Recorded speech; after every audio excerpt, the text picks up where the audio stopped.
नमस्कार दर्शकों, आपका स्वास्थ्य कार्यक्रम में स्वागत है। दर्शकों, जैसा कि आप जानते हैं कि हम आपके बीच स्वास्थ्य कार्यक्रम को लेकर आते हैं, उसमें चर्चा करते हैं। आज हम लोग चर्चा करेंगे बच्चों में होने वाली मानसिक रोग कारण व निदान के बारे में। हमारे साथ स्टूडियो में मौजूद हैं मानसिक रोग विशेषज्ञ डॉक्टर गौरव कुमार जी। डॉक्टर साहब का स्वागत है।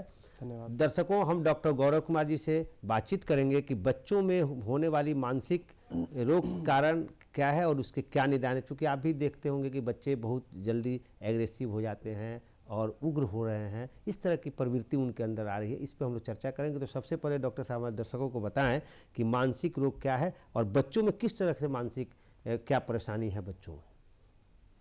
जी बिल्कुल, आपने बहुत अच्छा प्रश्न किया। किसी भी समाज के लिए स्वस्थ होना बहुत आवश्यक है और ख़ास करके जब बात बच्चों की होती है तो यह और ज़्यादा विशेष हो जाता है। न सिर्फ शारीरिक रूप से बल्कि मानसिक रूप से भी स्वस्थ होना बहुत आवश्यक होता है, क्योंकि बच्चे हमारा आज भी हैं और हमारा भविष्य भी हैं, कल भी हैं। आजकल जैसा हम लोग देख रहे हैं, बहुत सारी घटनाएं हैं जिनमें बच्चे काफ़ी कम उम्र में बहुत सारे जो आपराधिक गतिविधियां हैं उनको घटित कर रहे हैं। इतना ही नहीं, अपने परिवार के सदस्यों पे गुस्सा हो जाना, चिड़चिड़ापन हो जाना, आक्रामक हो जाना, उन पे हाथ छोड़ देना और कभी कभार ऐसे संगीन अपराध कर देना जो कि हम एक्सपेक्ट नहीं करते हैं बच्चों से कि वो ऐसा कर सकते हैं। 4 साल के बच्चे, 5 साल के बच्चे, 6 साल के बच्चे, अब यहाँ तक बात पहुँच गई है कि जो मासूम बच्चे होने चाहिए उनकी मासूमियत गायब हो रही है। जी जी जी। तो कहीं ना कहीं हम लोग कह सकते हैं कि अब छोटे बच्चों में भी मानसिक रोग की स्क्रीनिंग बहुत आवश्यक है। अगर बच्चे अभी स्वस्थ होंगे तभी एक स्वस्थ वयस्क हो सकते हैं, और जब तक कोई मानसिक रूप से स्वस्थ नहीं होगा तो वो अपने अधिकार और कर्तव्य के प्रति सजग नहीं हो सकता है। तो हमारा समाज विकसित हो, उन्नत हो, इसके लिए ज़रूरी है कि हम अपने बच्चों पर ध्यान दें। जी, तो सर अगर डिवाइड करें तो किस तरह की कौन कौन सी कैटेगरी है कि किस तरह के है उनके बीमारी क्या क्या किस किस स्टेज से गुजर रहे जी हैं बच्चे। बिल्कुल।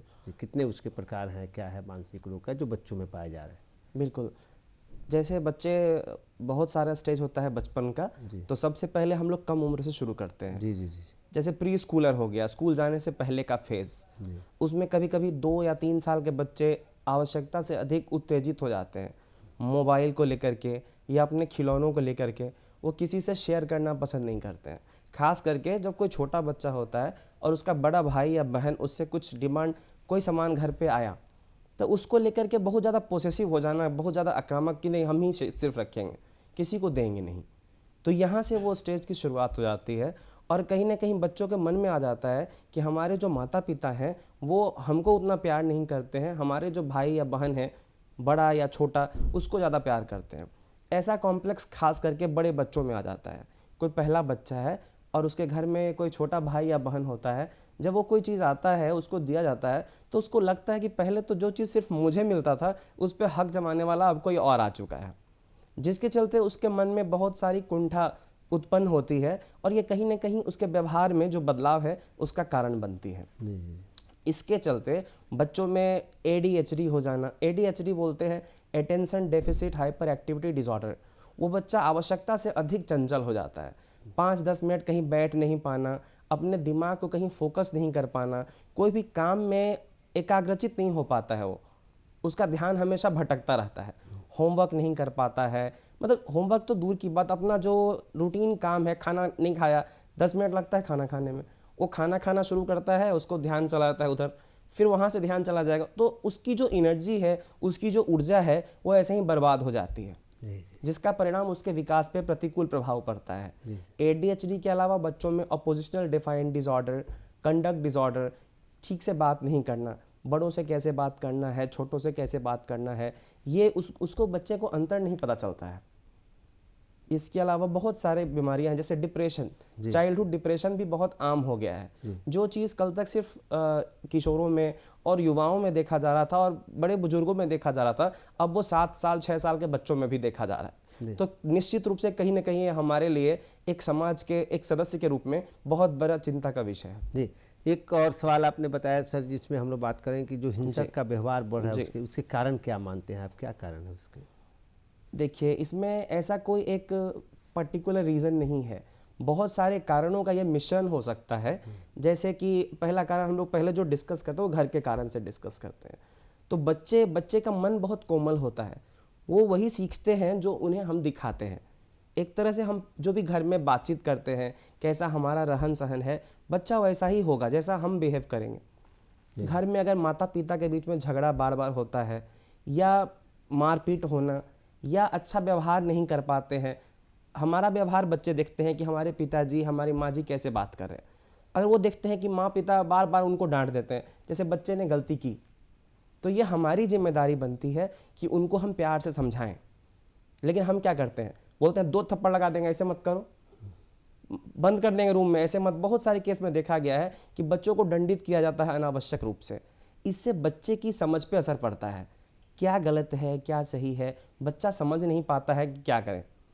होमवर्क नहीं किया तो भी पिटाई लगती है, बाहर खेलने चले गए तो भी पिटाई लगती है।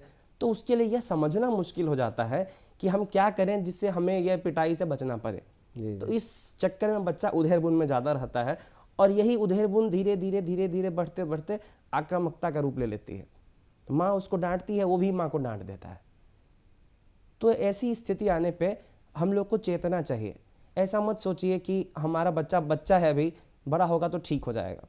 ये एक बाद में आगे चल के मानसिक रोग का रूप हो सकता है, उसको मानसिक रोग हो सकता है। इसलिए बीज अगर अच्छा होगा, जब हम लोग खेती करते हैं तो हम लोग बीज अच्छा खोजते हैं कि अच्छा धान लगाएंगे तो अच्छा पौधा होगा, ज़्यादा फायदा होगा। तो बच्चे भी वो बीज हैं जिसको अगर हम संवारेंगे, अच्छा बनाएंगे, तो हमारा भविष्य भी अच्छा होगा। जी डॉक्टर साहब, आपने बहुत अच्छा बताया। अब एक चीज़ हम लोग जानना चाहेंगे कि जो बच्चे के अंदर जो हिंसक व्यवहार जो हो रहा है, इसके लिए यदि बात करें तो हमारे घर परिवार, फिर वो स्कूल में जाते हैं, स्कूल, शिक्षक, समाज, ये चारों की भूमिका है। तो ये चारों की भूमिका आप कहाँ पाते हैं? जो बच्चों के अंदर हिंसक व्यवहार है, उसमें हमारे शिक्षक, हमारे स्कूल, हमारे परिवार और समाज की क्या भूमिका, इसकी थोड़ी चर्चा करें। बिल्कुल, चूँकि मैंने पहले भी बताया, बच्चों में सीखने की प्रवृत्ति हमसे आपसे कहीं बहुत ज़्यादा होती है। वो बातों को बहुत जल्दी पकड़ते हैं, और हमारे घर का परिवेश, हमारे विद्यालय में शिक्षक ही नहीं बल्कि उनके सहपाठियों का व्यवहार भी उनके ऊपर बहुत ज़्यादा पड़ता है। सहपाठी के अलावा उनके जो सीनियर होते हैं उनको वो कॉपी करते हैं। ऐसी परिस्थिति में अगर माता पिता उनको समय नहीं दे पाते हैं, आजकल देखा जाता है कि माता पिता दोनों काम कर रहे हैं, बच्चा है वो आया के साथ रहता है, आया उसको स्कूल ले जाती है, वहाँ से लाती है, तो आया का व्यवहार वो ज़्यादा अडाप्ट कर लेते हैं। ऐसी स्थिति में क्या होता है, स्कूल गए, उनको कोई रोल मॉडल नहीं मिलता है, तो जो उसके सीनियर होते हैं जो गलत कर रहे होते हैं, चूँकि ये हमारे समाज में हमारे जो पिक्चर हैं वो भी हीरोइज्म पे आधारित होते हैं। हम जो पिक्चरें देखते हैं, हमारे समाज में जो पिक्चरें चलती हैं, उनमें एक हीरो होता है। हीरो है वो मार धार करता है, पब्लिक उस पर ताली बजाती है, सीटी बजाती है, तो कहीं ना कहीं बच्चों को भी लगता है नहीं ये अच्छा है, सब इसको, तो उसका एक मनोविज्ञान ऐसा होता है, वो उसके जैसा बनने का प्रयास करते हैं। कभी कभी बच्चे विलेन, लेकिन जो कॉमन है वो है वायलेंस। हमारी पिक्चरों में वायलेंस जो होता है, हीरो विलेन को मारता है, तो उनको लगता है कि अच्छा बुरे लोगों को मारेंगे तो हम लोग हमें ज़्यादा प्रेज करेंगे। ऐसी स्थिति में वो भी आक्रामक, कोई बच्चा गलती करता है तो उसके सीधे उसको पीटना, 4-5 बच्चे मिलकर उसको पीटने लग जाते हैं कि लोग उनको प्रेज करेंगे, उनका नाम होगा, उनको एज ए हीरो लोग लेंगे। लेकिन यहीं पे जो है अंतर, यहीं पे गड़बड़ी शुरू हो जाती है। जी जी। उनको, ये हमारा कर्तव्य है, ये हमारी ड्यूटी है कि हम उनको सिखाएं कि हीरो वो नहीं है जो सबको पीटे, बल्कि हीरो वो है जो हिंसक नहीं हो, जो प्रेम से अपना काम करवाए, जो प्यार से 2 बोल बोले, जो आपको अपने साथ लेकर के चले, वो हीरो है। यहीं पे हमारी गलती, पहली गलती हमारी यहीं पे होती है। जी। और इस चीज़ को जब मान लीजिए क्लास में, क्योंकि बच्चों का अधिकतर जो टाइम है बचपन का वो स्कूल में बीतता है, 10 बच्चा थोड़ा बड़ा होता है, उसके माँ बाप परेशान हो जाते हैं, जी, इसको स्कूल भेजना है। ये चीज़ क्या होती है, बच्चे के पैदा होने के पहले से हो जाती है। बच्चा जब पेट में होता है, उसके माँ बाप सोचते हैं कि हमको इसको IAS बनाना है, इसको डॉक्टर बनाना है, इसको ये बनाएंगे, जो इच्छा हम नहीं कर पाए वो हमारे बच्चे करेंगे। तो ये जो उनसे बहुत ज़्यादा जो एक्सपेक्टेशन होता है, जो उनसे अपेक्षाएं बहुत ज़्यादा होती हैं, कहीं ना कहीं ये उसका परिणाम है कि बच्चे समय से पहले बहुत ज़्यादा बोझ लेकर के बोझिल होते जा रहे हैं। उनके ऊपर मानसिक बोझ बहुत ज़्यादा है। जी। स्कूल में अच्छा परफॉर्म करने का बोझ, घर पे अच्छे से रहने का बोझ, चूँकि हम अपने लेवल पे रहते हैं और बच्चे अपने लेवल पे होते हैं। जी। हम उनके लेवल पे आना नहीं चाहते हैं, और हम चाहते हैं कि बच्चे हमारे जैसे व्यवहार करें। यहीं पे यहाँ पे दूसरी गलती हो जाती है। बच्चा तो बच्चा है, शैतान है, गलती करेंगे नहीं तो सीखेंगे कैसे? जी। और हम सोचते हैं कि बच्चा गलती कर रहा है, बदमाशी कर रहा है, उसको मार के ठीक करें। ऐसा गलत है। जी बात बात पे बच्चों को मारना पीटना नहीं चाहिए, उनको प्यार से समझाएं, उनके अंदर निर्णय लेने की क्षमता का विकास करें। जी जी आप उनसे पूछें कि सामान तोड़ना सही है या गलत है। आप 100% मान के चलिए बच्चा बोलेगा गलत है, तो आप उससे बोलिए कि गलत है, फिर क्यों करते हो आप ये। उसके अंदर ये डेवलप होगा, ये प्रवृत्ति उसके अंदर विकास कीजिए, निर्णय लेने की क्षमता, कि वो सही और गलत में फर्क महसूस कर सके, बजाय इसके कि 2-4 थप्पड़ लगा के और उसको रूम में बंद करके, उसको दंड दे करके, स्कूल में कंप्लेन करके। ये ऐसा नहीं होना चाहिए।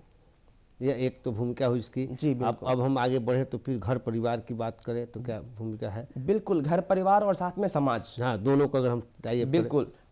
रिसर्च में देखा गया है, बहुत सारे शोधों में देखा गया है कि उन बच्चों को मानसिक रोग होने की आशंका ज़्यादा होती है जिनके साथ बचपन में किसी प्रकार का शारीरिक शोषण या यौन शोषण किया गया हो। ये रिसर्च में देखा गया है। इसको बोलते हैं चाइल्डहुड ट्रॉमा, जी जी सेक्सुअल हैरासमेंट। और बच्चे इतने कोमल होते हैं कि उनको अगर धमका दिया जाता है, किसी को मत बोलो, किसी को मत ऐसे करना, नहीं तो मैं तुम्हारे पापा को मार दूंगा, वो डर जाते हैं। जी जी वो ये बात किसी से शेयर नहीं कर पाते हैं। जी जी देखा गया है कि बच्चों का मन कोमल होता है, जल्दी वो किसी पर भरोसा नहीं करते हैं। लेकिन कुछ लोग होते हैं हमारे समाज में ऐसे, खास करके रिलेटिव्स या आसपास के लोगों में देखा गया है, उसको प्यार से बात करना, उसको चॉकलेट देना, बहलाना फुसलाना और उनका शोषण करना। और अधिकतर केस में बच्चे इस बात को बता नहीं पाते हैं, वो मन ही मन घुटते रह जाते हैं, जो कहीं न कहीं उनकी मानसिक कुंठा का कारण बनता है और बाद में चल के उनको बाइपोलर डिसऑर्डर या डिप्रेशन या स्किज़ोफ्रेनिया भी होने के चांसेस होते हैं। जी जी तो यहाँ परिवार की भूमिका होती है, समाज की भूमिका होती है। हम बच्चों को ये समझाने में सफल अगर हो जाएं कि एक गुड टच क्या है, एक बैड टच क्या है। आपको बच्चों को बताना होगा हमें कि आपको कोई अगर ऐसा करता है, कोई आपको यहाँ टच करता है, कोई आपसे ऐसे करवाता है, तो आप बिल्कुल चुप मत रहिए, आप बताइए। जी जी जी ये चीज़ बच्चे के दिमाग में 4-5 साल का बच्चा ये चीज़ समझने लायक हो जाता है जी जी कि कौन लड़का है, कौन लड़की है, कौन अच्छा है, कौन बुरा है। तो आप बच्चा जब 4 साल का हो तो उसको समझाएं कि सबके सामने अपना कपड़ा नहीं खोलना है, सूसू नहीं करना है, कोई अंकल या आंटी आपको ऐसे बोलें तो ऐसे नहीं करना है।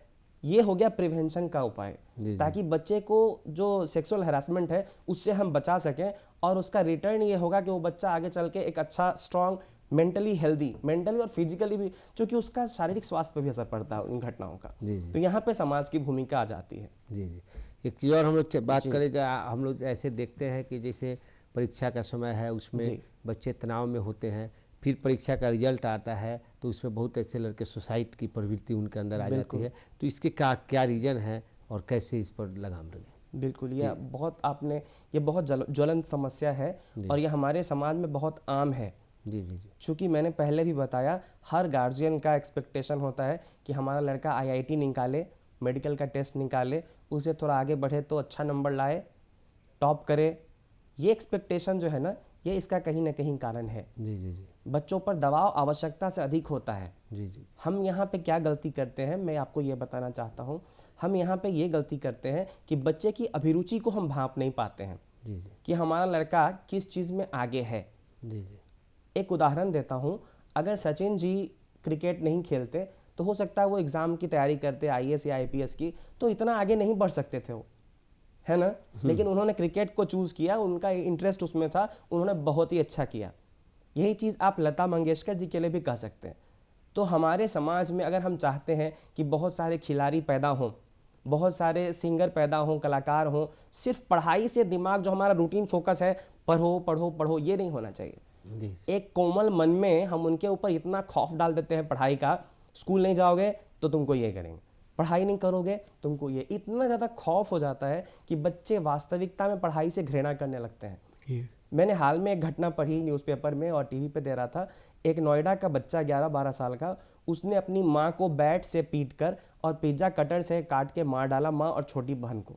जी जी छोटी बहन को इसलिए मारा, उसको ऐसा लगता था हमारे पेरेंट्स उसको हमसे ज़्यादा प्यार करते हैं, और माँ को मारने का कारण रहा कि माँ उसको पढ़ने के लिए दबाव देती थी। जी तो यहाँ कहीं ना कहीं हमारी असफलता है एज ए पेरेंट, कि हम अपने बच्चे को समझ नहीं पाए, और जब कुछ बच्चा गलती करता है तो उसको हम बच्चे की गलती बोलते हैं। नहीं, वो हमारी गलती है। ये बच्चे की गलती नहीं है, ये आपकी हमारी गलती है कि हम उसको उस चीज़ को समझा नहीं पाए। आत्महत्या भी वही बच्चा करते हैं जिनका अपने माँ पिता से कनेक्शन नहीं होता है, वो आत्मिक रूप से माँ पिता से जुड़े नहीं होते हैं। आत्महत्या का कहीं ना कोई रीज़न तो होता है, चाहे वो एग्ज़ाम में फेलियर हो, चाहे वो लव में फेलियर हो, चाहे वो दूसरों से एक्सपेक्टेशन कंपैरिजन के चक्कर में हो जाए।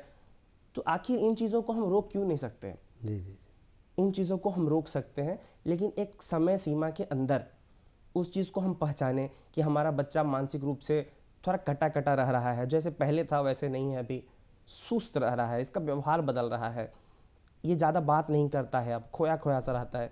इन चीज़ों को अगर आप देखें तो कृपया करके इनको नज़रअंदाज नहीं करें। यह एक गंभीर लक्षण हो सकता है, यह आपके बच्चे के भविष्य के बारे में एक आत्मघातक हो सकता है। इसको पहचानें, और अगर आप इसको पहचान रहे हैं तो उसका सही समय पर इलाज कराना भी ज़रूरी है। जी जी जी, ये होना चाहिए। एक चीज़ सर हम लोग ये जानना चाहेंगे कि अभी जो सारी चीज़ बताए आप, या कि उसमें हम लोग ये जानते हैं कि इसको कैसे रोका जाए, बच्चों में जो हिंसक प्रवृत्ति है, जो व्यवहार बढ़ रहा है, ताकि बच्चे आगे चलकर मानसिक रोगी ना हो, क्योंकि उनके अंदर जो प्रवृत्ति बढ़ रही है। तो आप एज ए विशेषज्ञ आपका क्या सजेशन होगा हमारे दर्शकों को बताएं, ताकि हम उन प्रवृत्तियों को रोक सकें और बच्चे उतने आगे नहीं जाएं। बिल्कुल, ये सही बात है। मेडिसिन में एक ब्रांच होता है, उसको बोलते हैं social and preventive and social medicine. जी जी जी, यानी कि बीमारी को कैसे रोकें, होने से कैसे उसको रोकना है, इस बात पे हम उसको फोकस करते हैं। जी जी, है ना? जी जी तो यहाँ पे भी यही बात लागू होती है। जी एक बार सुसाइड करने के बाद उसका कोई सॉल्यूशन नहीं है, जी, लेकिन इसको हम रोक सकते हैं। बच्चों का लालन पालन हम इस प्रकार से करें कि उनमें हम अच्छे संस्कार डालें, जी जी उनमें सकारात्मक रूप से सोचने की क्षमता का विकास करें, जी जी जी, ताकि हमारे बच्चे किसी भी समस्या में उलझे नहीं। जी जी, समस्याएं तो सबके जीवन में आनी जानी है, बिना समस्याओं के जीवन की परिकल्पना नहीं की जा सकती है। जी जी, लेकिन अगर बच्चों को हम इस हिसाब से ट्रेन करेंगे, ट्रेनिंग मतलब प्रशिक्षण देना, जी कि किसी भी समस्या, जिंदगी में कोई समस्या आए, आपको हार नहीं मानना है। जी, समस्या बहुत सारी ऐसी होती है जो कि ऊंट के जैसी होती है, वो या तो खुद ही बैठ जाती है या ऊंट के या फिर वो उसको आप बैठा नहीं सकते हैं, वो खड़ा ही रहेगा। तो आपको क्या करना है, उन समस्याओं को छोड़ के आप आगे बढ़ जाओ। जी जी, जिंदगी में जरूरी नहीं है हमारे पास उतना स्किल नहीं है कि हम सारी समस्याओं को डील करें। जी जी, बहुत सारी समस्याओं को डील कर सकते हैं, बहुत सारी समस्याएं खुद ब खुद डील हो जाती हैं, जी और बहुत सारी समस्याओं को छोड़ के आगे बढ़ना पड़ता है। जी जी जी, बच्चे उनमें उलझ जाते हैं, यहीं पे हमारी फेलियर हो जाती है। जी। तो आप अभी जैसे जो बताया कि बच्चों के अंदर जो इस ढंग की प्रवृत्ति आ रही है, इसमें आपने बहुत अच्छा डिफिनीशन दिया कि भाई इसमें समाज की क्या भूमिका है, कैसे कैसे हम लोग इसको रोकें, कैसे इसको बढ़ाएं। तो इसी कड़ी में चलते चलते हम लोग एक बात और हमारे दर्शकों को बताएं आप, कि जो है मानसिक रूप से बच्चे कैसे स्वस्थ हों रहें, इसके लिए उनको क्या क्या करना चाहिए, आप बताइए। बिल्कुल, इसमें परिवार के साथ साथ विद्यालय की भी बहुत बड़ी भूमिका होती है। अभी central board of secondary education का एक नया आया है नोटिफिकेशन कि हर सीबीएसई के हर एफिलिएटेड स्कूल्स में एक काउंसलर होना चाहिए। जी जी, और वहाँ के न सिर्फ बच्चों का काउंसलिंग हो, बल्कि वहाँ के टीचर्स और वहाँ के जो नॉन टीचिंग स्टाफ्स हैं, उनकी काउंसलिंग भी बहुत ज़रूरी है। जी जी, क्योंकि कहीं ना कहीं बच्चों का इंटरेक्शन उनसे भी होता है, सिर्फ टीचर से नहीं होता। बस का जो ड्राइवर है, बस वाले driver uncle, conductor uncle, guard uncle, इन सबसे उनका इंटरेक्शन होता है। तो कहीं ना कहीं ये भी इनडायरेक्ट रूप से बच्चों के मानसिक स्वास्थ्य को प्रभावित कर सकते हैं। जी जी, उनका बिहेवियर, डांट दिया बच्चे को, चुपचाप बैठो इधर, तो वो भी बच्चे को नुकसान पहुंचाता है। बच्चे स्वभाव से कोमल होते हैं, अगर हम उनके साथ अच्छा बिहेव नहीं करेंगे तो उस बात को पकड़ लेते हैं, और ये बात यकीन मानिए कभी कभी इतनी ज़्यादा बढ़ जाती है कि बच्चों में ये वायलेंस का कारण भी हो सकता है। जी जी, तो इसको अगर हम रोकथाम करना चाहते हैं तो स्कूल में काउंसलर होना चाहिए, जो बच्चों को अलग से, अब सबके सामने फिर ये काउंसलिंग नहीं होनी चाहिए, उनको स्पेशल 5 मिनट्स का टाइम मिलना चाहिए। उन काउंसलर को ये ट्रेनिंग मिलनी चाहिए कि आप आइडेंटिफाई कीजिए उन बच्चों को जो सब्जेक्ट में पिछड़े हैं। पिछड़ा स्कूल में फेल करने का मतलब ये नहीं है कि बच्चे का इंटरेस्ट नहीं है उसमें, बल्कि ये भी हो सकता है कि वो किसी और प्रॉब्लम में फंसा हुआ है। हमारे टीचर इस बात को समझ नहीं पाते हैं। बच्चा अगर स्कूल में नंबर अच्छा नहीं ला रहा है, कंप्लेन करते हैं घर पे, घर के जो पेरेंट्स हैं वो समझते हैं अरे इसका पढ़ाई में ध्यान नहीं है, वो ट्यूटर को कंप्लेन करते हैं क्या मास्टर साहब पढ़ाते हैं आप, ये तो स्कूल में फेल। नहीं, हमको ये आइडेंटिफाई नहीं कर पाते हैं कि इसका प्रॉब्लम कहाँ पे है। जी, और निदान क्या हो। बिल्कुल, बच्चा क्लास में अगर सोता है तो एक कारण ये भी हो सकता है कि वो क्या प्रॉब्लम है, उसको घर पे क्यों नहीं सो पा रहा है ठीक से, वो जी जी, क्या घर पे उसको कोई परेशान तो नहीं कर रहा है। जी, क्या किस इस तरह की कोई बाधा है उसको, कोई मानसिक परेशानी है उसको, किसी से कोई ट्रबल है उसको, ये आइडेंटिफाई करना बहुत ज़रूरी है। जी एक बार ये आइडेंटिफाई हो जाता है, फिर उसके पेरेंट्स से बात करें, उनको बोलें, उनको रिक्वेस्ट करें कि आप अपने बच्चों के लिए समय निकालिए, जी जी जी उसका इंटरेस्ट देखिए, किस चीज़ में उसको अच्छा लगता है। आप उसको छोड़ दीजिए दिन भर, एक दिन स्कूल मत भेजिए, देखिए वो क्या क्या करता है।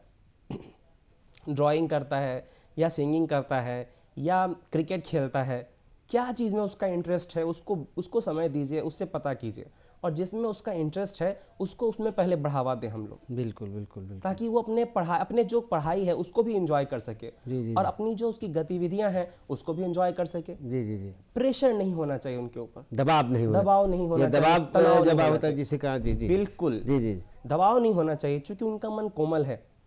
ज़्यादा आसान क्या होता है, एक कमज़ोर धागे को तोड़ना या मजबूत धागे को तोड़ना? जी जी जी जाहिर सी बात है, मजबूत धागे को तोड़ना मुश्किल होता है और कोमल धागे को तोड़ना आसान होता है। तो बच्चों का मन कोमल होता है, उनका शरीर कोमल होता है, उनकी सोच कोमल होती है, वो बिल्कुल पवित्र होते हैं, तो उनके टूटने की संभावनाएं ज़्यादा होती हैं जी जी हमारी तुलना में। जी। डॉक्टर साहब, आप ये बताया कि ये सब चीज़ है, यह बच्चों में हो रही है, बाय द वे इतने के बाद भी, इतने हम लोग केयर करें, सारे जगह सिंसियर होने के बाद भी, यदि कोई बच्चा डिप्रेशन का शिकार हो जाता है या बच्चा रोग का शिकार होता है, मानसिक रोग का, तो इसके लिए सरकार की तरफ से क्या व्यवस्था है, परिजन कहाँ मिले ताकि उन बच्चों को उस रोग से भी निजात मिले, यह बताएं। बिल्कुल, अगर ऐसा इतने प्रिवेंशन करने के बावजूद अगर बच्चों में ऐसे लक्षण आते हैं, तो केंद्र सरकार के तरफ से राष्ट्रीय मानसिक स्वास्थ्य कार्यक्रम चलाए जा रहे हैं बिहार में 11 जिलों में। एक लक्षण की बात कहें आप जी, तो क्या लक्षण होते हैं, कैसे पता चलेगा कि ये बच्चा हमारा मानसिक रोग से ग्रसित है, तब फिर हम लोग उसके तरफ बढ़े? आवश्यकता से अधिक रूप से दुखी होना, जी जी जी असामान्य रूप से चिड़चिड़ापन हो जाना, जी सामान झटक देना, ग्लास रखा है, मम्मी ने कुछ नहीं दिया, इसको पटक दिया। जी यूट्यूब देख रहे हैं, उस पर कुछ ढिशुम ढिशुम वाला, वो मम्मी ने मना कर दिया, इसको पटक दिया। दांत काट लेना, छुरी चला देना, चम्मच चला देना, ये जो है ये घटना, ये मत सोचिए कि ये बच्चा है ठीक हो जाएगा, उसको इलाज की ज़रूरत है, उसको काउंसलिंग की तो बिल्कुल ज़रूरत है उसको, जी जी ताकि हम लोग इस चीज़ को कंट्रोल कर पाएँ। कभी कभी अनावश्यक रूप से चंचल ज़्यादा हो जाना, इधर फाड़ देना, उधर फाड़ देना, ये तोड़ देना, वो तोड़ देना, माँ परेशान रहती है कि बच्चा मेरा दिन भर स्थिर नहीं रहता है। जी ये चंचलता, एक बाल सुलभ चंचलता तो एक लिमिट तक होती है, ये उससे ज़्यादा है, इसको इलाज की ज़रूरत है, काउंसलिंग की ज़रूरत है। मैंने इतने लक्षण अगर दिखाई दे रहे हैं बच्चों में, तो आप समझे कि निश्चित रूप से बिल्कुल, मैंने इसकी जरूरत है, ज़्यादा चंचल हो गया, सामान इधर उधर फेंक रहा है, तो यह समझना चाहिए। एक माँ से बढ़ के कोई डॉक्टर हो नहीं सकता है, क्योंकि माँ उसके साथ हमेशा रहती है। जी जी तो उसके व्यवहार में अगर कोई भी चेंज होता है तो माँ उसको सबसे पहले नोटिस करती है। तो माँओं को ये ट्रेनिंग, माँओं को जानकारी होनी चाहिए कि ये बचपना का लक्षण नहीं है, ये बीमारी का लक्षण हो सकता है, तो ज़्यादा ये कारगर होगा। माँओं को जानना बहुत ज़रूरी है बच्चों के बारे में। तो अगर ऐसा है तो सरकार की तरफ से क्या कार्यक्रम चल रहा है, कहाँ सरकार की जाए? तरफ से बहुत सारे कार्यक्रम चल रहे हैं। केंद्र सरकार द्वारा राष्ट्रीय मानसिक स्वास्थ्य कार्यक्रम चलाए जा रहे हैं, जहां काउंसलिंग की और दवा इलाज की सुविधा उपलब्ध है। इसके अलावा हर जिले, 38 जिले में हर जगह जिला चिकित्सालय हैं, जहां ट्रीटमेंट, काउंसलिंग और दवा की सुविधा उपलब्ध है। यही नहीं, बहुत सारे कानून भी बनाए गए हैं जी बच्चों के सेक्सुअल ऑफेंसेस को रोकने के लिए, जैसे POCSO act, prevention of childhood sexual offences act, जिसके तहत अगर बच्चे के साथ कुछ भी कोई गलत करता है, जिसके चलते बाद में उसके मानसिक स्वास्थ्य पर असर पड़ सकता है, तो उसको कड़ी कार्रवाई, दंड का प्रावधान दिया गया है, ताकि हमारा जो बचपन है, जो हमारे बच्चों का बचपना है, ये उनसे जो छीना जा रहा है, ये उसको हम लोग इसका संवर्धन कर सकें, ताकि हमारे बच्चे एक स्वस्थ एडल्ट, एक वयस्क के रूप में अच्छे निर्णय ले सकें, अपना निर्णय स्वयं लें, अपनी जिम्मेदारी संभालें, ऐसा हो सके। जी, तो यहाँ पर कहाँ पर है, यहाँ पर इलाज और चिकित्सा की व्यवस्था? यहाँ हमारे यहाँ मुजफ्फरपुर में, सदर अस्पताल मुजफ्फरपुर में इलाज की सुविधा, समुचित सुविधा उपलब्ध है। अगर आपके बच्चों को ऐसी समस्या है तो आप बिल्कुल इस सुविधा का लाभ ले सकते हैं। जी जी सर, ये बताएं कि बच्चों में खेल कूद और योगाभ्यास मानसिक रोग को रोकने में या उनको स्वस्थ रहने में कितना भूमिका अदा करता है? चलते बिल्कुल, बहुत बड़ी भूमिका अदा करता है। ये पेरेंट्स को समझना चाहिए कि सिर्फ पढ़ाई करने से उनका मानसिक विकास नहीं होता है, दिमाग को कुछ आराम की ज़रूरत भी होती है, और ये आराम हर बच्चे का अलग अलग तरीका से हो सकता है। किसी को स्विमिंग करके अच्छा लगता है, किसी को पेंटिंग करके अच्छा लगता है, किसी को गाना गा के अच्छा लगता है, किसी को डांस करके अच्छा लगता है। तो इसको मना मत कीजिए, इसको आप उसका संवर्धन कीजिए, उनको समझाइए कि और अच्छे से करें। उनको आप और ट्यूटर फैसिलिटी अवेलेबल कराइए। अगर पेंटिंग में इंटरेस्टेड है उसको आप पेंटिंग करवा सकते हैं, अगर सिंगिंग में इंटरेस्टेड है उसको एक्स्ट्रा सिंगिंग क्लास, और बच्चा बहुत इंजॉय करेगा आपका। जी जी जी बहुत सारे छोटे छोटे बच्चे होते हैं उनको डांस अच्छा लगता है, आप उनको डांसिंग में इंकरेज कर सकते हैं, उनको बढ़ावा दीजिए, जी जी उनकी प्रशंसा कीजिए। प्रशंसा हर किसी को अच्छी लगती है और बच्चों को कुछ ज़्यादा अच्छी लगती है। जी जी जी तो अगर उनको इन सब चीज़ों पे, उनकी गतिविधियों पे हम प्रशंसा करेंगे, उनको शाबाशी देंगे, तो वो अंदर से प्रफुल्लित हो उठेंगे, अंदर से वो खुश रहेंगे। अपने रूटीन में क्या करें ताकि हम मानसिक रूप से स्वस्थ रहें बच्चे? क्या अपने नियमित दिनचर्या में क्या चीज़ को शामिल करें? चलते चलते हमारे बताएं दोस्तों। बच्चों के लिए कम से कम थोड़ा समय जरूर निकालें, जी जी सुबह में, शाम में, रात में, जब आपको फुर्सत हो उनके साथ खेलें, उनसे जानें कि स्कूल में आज आपने क्या क्या किया, आपका दिन आज कैसा बीता, आपके फ्रेंड्स कैसे हैं, आपके फ्रेंड्स ने आज क्या क्या किया, आपको स्कूल में कहाँ पे अच्छा लगता है और कहाँ पे खराब लगता है। इतना ही नहीं, ये भी पूछिए कि आपको यहाँ से स्कूल जाने में या वापस आने में कौन सा व्यक्ति है जो अच्छा लगता है, कौन सा व्यक्ति है जो नहीं अच्छा लगता है। जी जी जी तो ये बात उनसे होनी चाहिए। जी, उनसे ये बात नियमित रूप से होनी चाहिए। इससे बच्चों का मानसिक रूप से स्वस्थ बिल्कुल, वो हम एक स्क्रीनिंग कर लेते हैं ना, कौन कहाँ से उसको प्रॉब्लम हो रहा है। तो सर हमारे बीच डॉक्टर गौरव कुमार जी, मानसिक रोग विशेषज्ञ, सदर अस्पताल के हमारे बीच आए और बहुत अच्छी जानकारी दी कि बच्चों को पढ़ाई के अलावा उनके खेल का अवसर दें, उनके लिए आप भी समय दें, तो निश्चित रूप से बच्चे मानसिक स्वास्थ्य उनका मजबूत होगा, मानसिक रोग उनको नहीं होगा। तो बहुत धन्यवाद डॉक्टर साहब, धन्यवाद। धन्यवाद।